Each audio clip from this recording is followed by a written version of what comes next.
What's up everyone, I'm Eldritch, and welcome to another episode of the Donkey class reveal in honor of the 7th Camelot Unchained class reveal that happened last Friday. We're fastly approaching the end of this series of videos with only 3 more videos to go after this one, and I'm really gonna miss it because making these videos is so much fun. So at this point there were of course only 4 letters left, namely D, E, H and I. And the community decided that they really wanted to see E, and that turned out to be the support classes. Also known as the musical classes, the song classes, or even the speed classes. And because all 3 of these classes are musical, well, I guess I don't really have a choice, do I? Lustig, lustig, ihr lieben Brüder, leget all die Arbeit nieder und trinkt ein Glas vom besten Wein. Und trinkt ein Glas vom besten Wein, denn unser Handwerk, das ist verdorben, die letzten Saufbrüder sind gestorben, es lebet keiner mehr als ich und du, es lebet keiner mehr als ich und du. Drum wollen wir es noch einmal wagen, wir wollen fahren nach Kopenhagen, in die dänische Reichsresidenz. In die dänische Reichsresidenz, denn unser Handwerk, das ist verdorben, die letzten Saufbrüder sind gestorben, es lebet keiner mehr als ich und du, es lebet keiner mehr als ich und du. Drum Schifflein, Schifflein, musst dich wenden, musst den Bug nach Riga lenken, in die russische Haupthandelsstadt. In die russische Haupthandelsstadt, denn unser Handwerk, das ist verdorben, die letzten Saufbrüder sind gestorben, es lebet keiner mehr als ich und du, es lebet keiner mehr als ich und du. Und komme wir nach Haus an der Rhein, ganz Frankfurt liegt voller Äppelwoi, der letzte Heller muss versoffen sei, der letzte Heller muss versoffen sei, denn unser Handwerk, das ist verdorben, die letzten Saufbrüder sind gestorben, es lebet keiner mehr als ich und du, es lebet keiner mehr als ich und du. Denn unser Handwerk, das ist verdorben, die letzten Saufbrüder sind gestorben, es lebet keiner mehr als ich und du, es lebet keiner mehr als ich und du. I hope not too many of you tuned out because of that one. But I can't help it, the bardic and skaldic traditions are so very dear to my heart, and I just simply had to accost you with my singing. Now I definitely want to make one thing pretty clear, and that is that these support classes are not healers. I know that in a lot of MMORPGs these days, healer classes are generally called support because they heal in different ways or keep their team alive in certain ways. Some of them may use shields instead of actual heals, and so sometimes they're called support because it's a more broad term. And these also have very little to do with what support has become in games such as League of Legends, Dota and Smite. This trio of classes is very much part of the old definition of support classes. Support is an old category of classes from MMORPGs. These classes generally are pretty bad, or at least not better than mediocre, at healing, damage and tanking. But they do provide buffs, debuffs, crowd control, mana regeneration, stamina regeneration. Basically, they were designed to make punishing system in games more bearable or to get rid of them entirely. So for example, most of the old school of MMORPGs had very long regeneration times for mana and stamina. And you would then have classes like bards and enchanters that would greatly improve those regeneration times. At other times, these old school games would punish you for bringing a lot of people at the same time by making monsters group up a lot more. And so crowd control was there to counteract that. When you pulled and 6 monsters came, your support class could knock out 2 or 3 of them for like a minute at a time, and you would have time to deal with the first wave and then prepare for the rest of them when they came out of crowd control. And to me this was always brilliant design, because classes like healers, tanks and damage dealers, they're very obvious in what they do. But if you want to make something outside of those very clear defined roles, you have to be pretty smart about it. And personally, I always thought the design was pretty smart. But at the same time, it was the eventual downfall of support classes, as post-World of Warcraft MMORPGs got rid of any of the punishing mechanics that facilitated them, and thus the need for support classes disappeared. And some of their effects may have gotten rolled into other classes, which broadened the spectrum of what they could do, but the usefulness of these abilities had already diminished so much that over time they were just designed out of the game. In my opinion, this is partly why classes have become so boring in many MMORPGs. Why it has been pretty much distilled back down to warrior, priest, rogue, hunter, cleric, and mage. Because seriously, what's a bard gonna do in Molten Core? Sing Bloody White Christmas ironically? And it's a real shame, cause I love pure support classes. One other very important ability that this trio of classes provides to their realm is the ability of increased run speed. So just as an example, this trio of class might be able to increase your movement speed by 100%. If the game then also has mounts, those mounts probably won't increase your movement speed more than 40 or 50%. It's still a movement speed increase, but it's not nearly as good as that provided by these classes. Now first we're going to look at the Tuatha Danann support, the Dark Fool. Now once again we're at that point where I'm of the opinion the class should be named after its original mythological name, and that would be the Amadon Dubh. The Amadon Dubh is of the Sidhe, and it is definitely one of the most malevolent fairy creatures. Usually even the Unseelie Sidhe aren't necessarily evil. The things they do by their nature could be considered evil by humans, but they generally harbor no ill intent. It's just in their nature to do these things. The Dullahan is actually a good example of this. He is the servant of death. He doesn't go around killing people because it's fun, he does it because, well, it's his job. The Amadon Dubh, however, does enjoy doing these things. And it really always comes down to the trickster's mood. In a good mood, the Amadon Dubh may only steal a child and lead it into the marsh, or lead livestock into the forest to be devoured by wild animals for his amusement. On a bad day, however, the Amadon Dubh brings madness and oblivion to anyone who stands in his way. Many folklore stories about evil clowns and jesters can pretty much be attributed to him in some way or another. One also never hears an Amadon Dubh coming, but you can hear his nasty laughter, and you can hear him play his enchanted reed pipes in the night.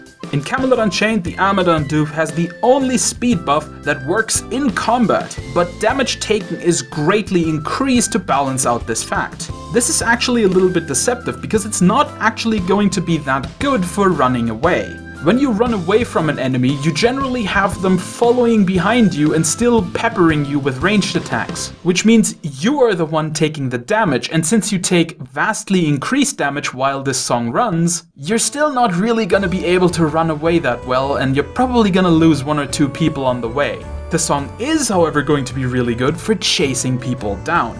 If you're chasing someone down, they are generally not throwing a lot of attacks at you, but you can throw attacks at them, especially if you can so easily keep up with them. Now we don't see it that well from the background description or the artwork, but the Amadon Dubh definitely does use instruments. From a mythological point, they are attributed with playing reed pipes. But in Camelot Unchained, they could play all sorts of cool Celtic instruments. My favorites, of course, would include tin whistles, flutes, fiddles, and bagpipes. Please, City State Entertainment, please give them bagpipes. But apart from using instruments, the Amadon Dubh will also use a lot of shouts. Now I would presume that shouts don't have as long of a preparation time as other types of magic, and they would probably be more akin to sort of instant cast, being able to use them on the move kind of magic, which once again also lends itself very well to chasing people down, because you're not only able to hit them with your melee attacks when you catch up, you're also going to be able to shout at them while you run after them. The image of that is actually quite awesome. I think the Amadon Dubh, lore-wise, is going to be the most sensible choice for a debuff-heavy support. I mean, Bringer of Madness and Oblivion is such a great broad title, and that leaves it open for all sorts of things. Int debuffs, panic effects, chances to hurt oneself on attacking, and the like. Maybe even some short-form CC like stuns. All in all, it's a great flavorful class. Next we have the Arthurian support, the Minstrel. Minstrels are actually neither mythological nor folklore, they are very much historical figures. And they pretty much came from the Celtic bard tradition and the Germanic tradition of skalds. Minstrels were professional poets, singers, and performers in the employ of noblemen. Their tales and songs would mainly deal with heroic deeds, faraway lands, and historical events, both real and fictional. In that regard, they were actually very much like bards and skalds. They were later largely replaced at courts by troubadours. And yes, there's definitely a difference. Troubadours mainly sang and played instruments, and their songs dealt with chivalry and courtly love, both metaphysical and intellectual, as well as crude and vulgar, but very much entirely based in song, whereas minstrels were still poets. Sometimes they would not play an instrument at all and just read a poem. When they got phased out by troubadours, minstrels sort of morphed into traveling musicians, finding that the common folk were even more interested in their tales of heroes and strange lands than the nobility ever was. The tradition actually survived well into the 19th century, and even today street musicians are not very much unlike minstrels. Oh, and one common misconception, when you see a guy in poofy pants with a feather in his hat and a lute playing a really nice song of love for a lady, generally not a minstrel but actually more a troubadour. In Camelot Unchained, the minstrel seems to focus most heavily on instruments. While the Amadon Dooth uses them too, he also focuses on shouts, whereas the minstrel makes much more copious use of instruments. This focus on songs makes me think that minstrels will gravitate a bit more toward buffing their group members, and if they can provide crowd control, I would imagine that they would provide something more akin to sleep than any sort of hard form crowd control like a stun. Last but by no means least, we have the Viking support class, the Skald. Skalds were also historical figures, and they were usually very similar to minstrels in that they were professional poets in the employ of jarls. Of course, this happened way before minstrels, so minstrels are more like skalds than skalds are like minstrels. But in the end, that's just semantics. When Germanic and Norse societies were still polytheistic before the rise of Christianity, skalds would tell of gods and heroes, as well as the deeds of their patrons. Later, however, they became solely focused on the deeds and exploits of their patron and their ancestors, because talking about the old gods was kind of blasphemy for a while there. One important thing to note is that skalds were first and foremost poets and storytellers. Some would undoubtedly employ instruments such as lyres and harps, but it was not core traditional. The main part of skaldic tradition was really more about poetry and storytelling. That was the most important core to any skald. How they then chose to tell their stories in their poems, that was up to them, and I'm sure a lot did it through song. Also, skaldic tradition, unlike that of minstrels and troubadours, carried a certain aspect of deprecation and ridicule. Skaldic poetry is thought to have been a little bit more vulgar and common as compared to minstrels and troubadours, and they would make fun of the patrons' misdeeds just as much as they would praise their glory. In that regard alone, they are a little bit more comparable to the medieval fool or court jester, who would be the only one allowed to ridicule the noblemen he served. In Camelot Unchained, the skald doesn't use instruments. They sing and chant and tell stories instead. Unlike the other two, the skald seems a bit more focused on supporting melee combat, even sporting a combat style that improves songs himself. The songs shown all focus on making your group better at chopping enemies into tiny kibbles and keeping them from being chopped into tiny kibbles themselves. The skald's speed song Call to Arms actually also shows a little bit of a charge element, as in if you use the speed song and then attack someone while it's running, you get a buff that increases physical damage for a moderate duration, which is pretty damn cool, but can also be countered, and I think that's what makes it fair and interesting. In general, I think the skald is going to have mostly buffs and debuffs and not focus too much on any of the other categories, simply because he's going to be able to do a little bit more in a melee combat sense than the other two. Now, I don't know about you, but I simply love supporty classes. Playing real support classes is just really cool and fun to me. I really enjoy that sort of playstyle, and I'm very happy that City State Entertainment decided to have a class like this in-game. Now, minstrels and skalds are very similar to what they were in Dark Age of Camelot. I honestly feel that this is fine, however, because they very much still fit the flavor of their realms. I would honestly say that from the classes and races we've seen so far, the Arthurians and Vikings are a lot closer to what Albion and Midgard are in Dark Age of Camelot, as compared to the Tuatha Danann, who are actually quite different from what Hibernia was in Dark Age of Camelot. Personally, I find this very exciting because I always thought that a lot of the aspects of Celtic mythology weren't so incredibly well represented in Hibernia.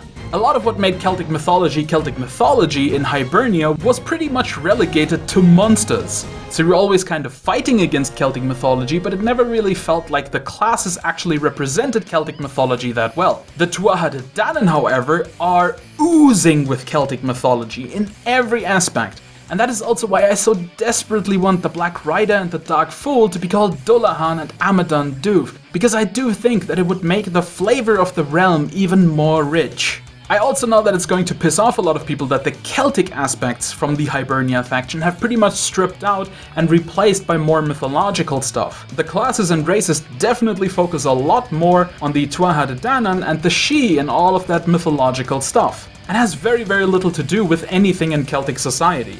However, I really want to know what you guys think about these classes, so let me know in the comments. Alright, now to the scoring, and I have to say that once again I'm going to have to cheat, and I'm just going to give 1 point to each faction because I love support classes and I simply could not decide. And seeing their return fills my heart with joy. And as such, 1 point to everyone, bringing the current total to 5 for the Tuatha Danann, 3 for the Arthurians, and 3 for the Vikings. And that's it for this episode. If you enjoyed this series about the class reveals in Camelot Unchained so far, please consider liking, and if you haven't yet, consider subscribing as well. Or if you have any feedback, leave it in the comments. I always read the comments, and if you have something good to say or if you have a question, I will definitely answer. I would really like you guys to vote for H, but at this point I have absolutely no hope whatsoever, and I'm pretty sure H is going to be the last class reveal. Probably next week is going to be the healers. But until then, I've been the Cloaking Donkey, and I'll see you in another video.